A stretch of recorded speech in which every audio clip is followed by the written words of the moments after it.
Se faire crier après, insulter, regarder de façon intimidante, pousser, agripper, ce sont là tous des gestes de violence. Mais pourquoi les déclarer? Et ça implique quoi? Je m'appelle Marie-Pierre Cornelier, vous écoutez Voix de fait, le balado du CIUS de l'Est de l'île de Montréal qui lève le voile sur la violence au travail.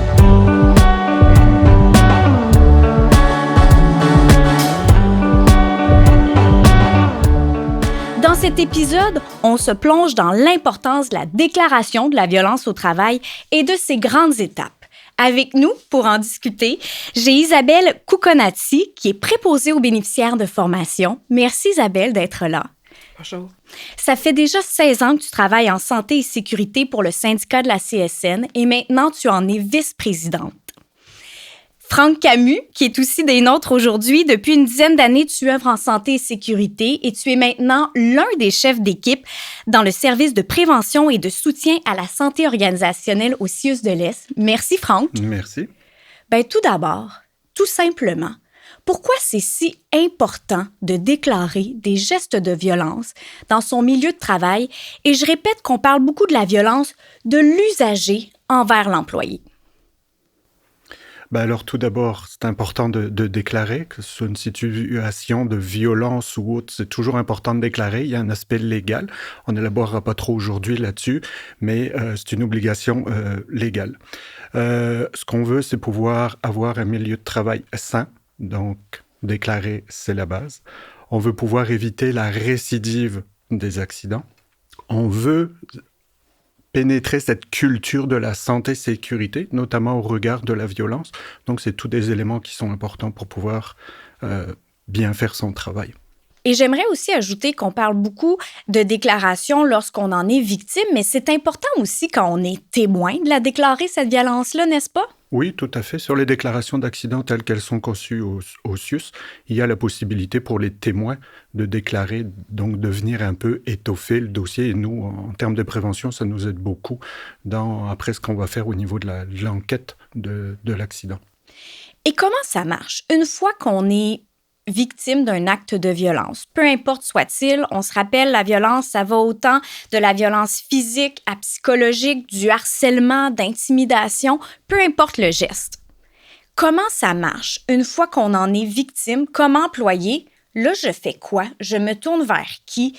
C'est quoi les étapes qui m'attendent?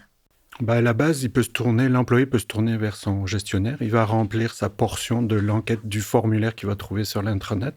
Et après ça, une fois qu'il a donc rempli sa portion à lui, il la donne à son gestionnaire qui, lui, va enquêter parce que c'est dans le droit de gestion et légalement, c'est le gestionnaire à qui incombe la responsabilité d'enquêter. Donc après ça, il peut le donner au service de prévention. Et après ça, on travaille évidemment aussi avec les syndicats. Là, on parle de cas très propre au CIUS de l'Est comme travailleur de la santé. Tu faisais référence tantôt à ce formulaire-là, se trouve sur intranet. Et là, il y a des gens qui nous écoutent qui ne sont pas nécessairement dans le milieu de la santé, qui sont, peu importe le milieu de travail où ils sont, qu'est-ce que vous leur diriez? S'ils n'ont pas tous ces processus-là organisationnels comme chez nous, qu'est-ce que vous leur diriez de faire s'ils sont victimes de violences? C'est une bonne question, dépendamment du milieu. On sait, puis de toute façon, on vit dans une société, je veux dire, qui est de plus en plus, pas dire violente, mais de plus en plus agressive, ça, c'est sûr.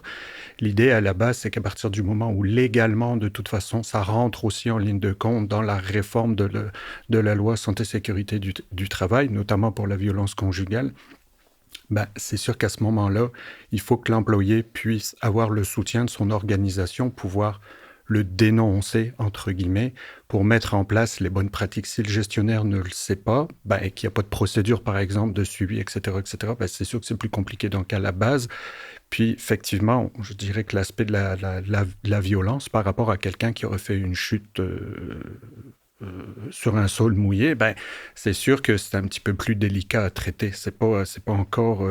dans les faits, c'est pas encore aussi facile parce que sentiment de culpabilité, est-ce que j'ai bien fait mon travail, est-ce que j'aurais pu avoir une approche différente?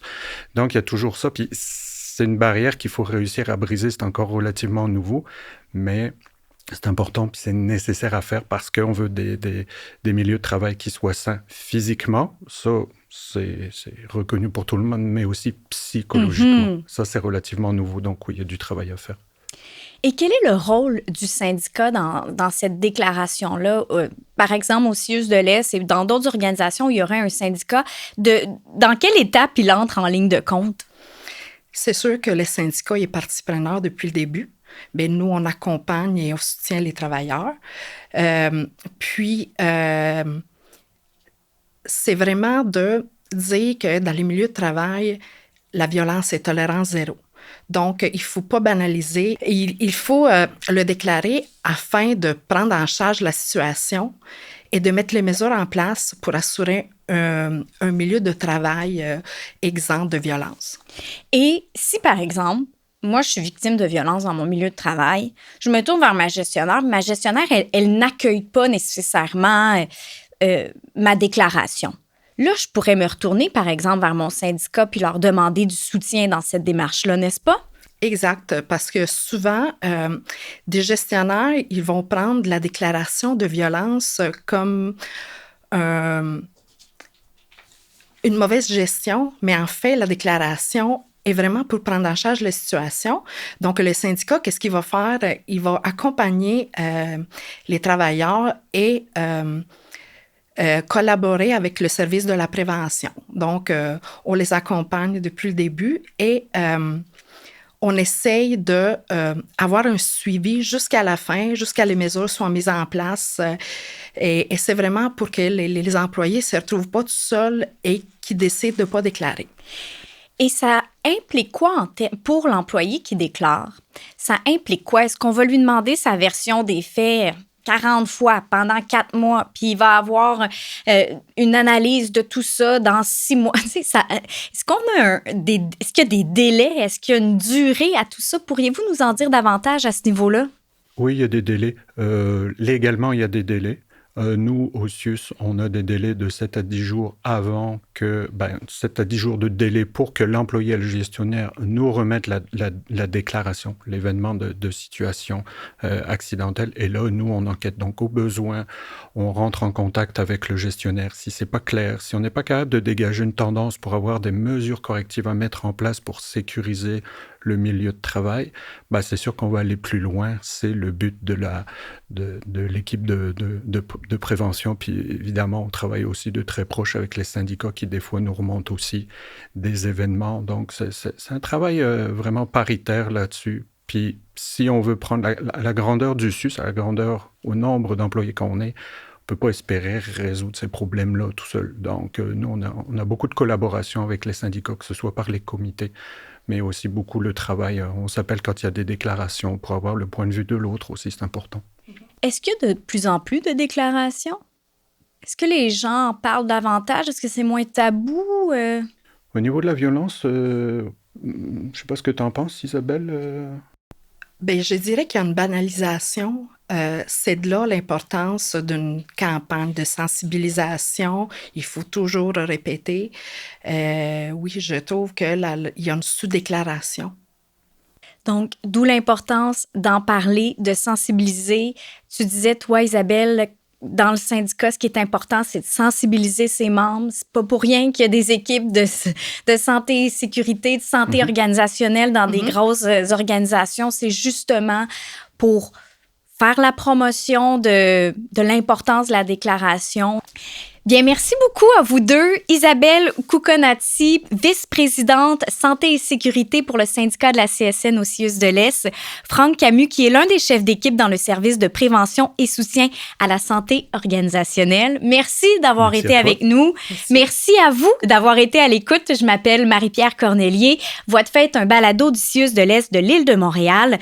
Dans le prochain épisode, on braque les projecteurs sur les impacts psychologiques de cette violence et quelles sont les ressources d'aide disponibles autant pour les victimes que pour les témoins.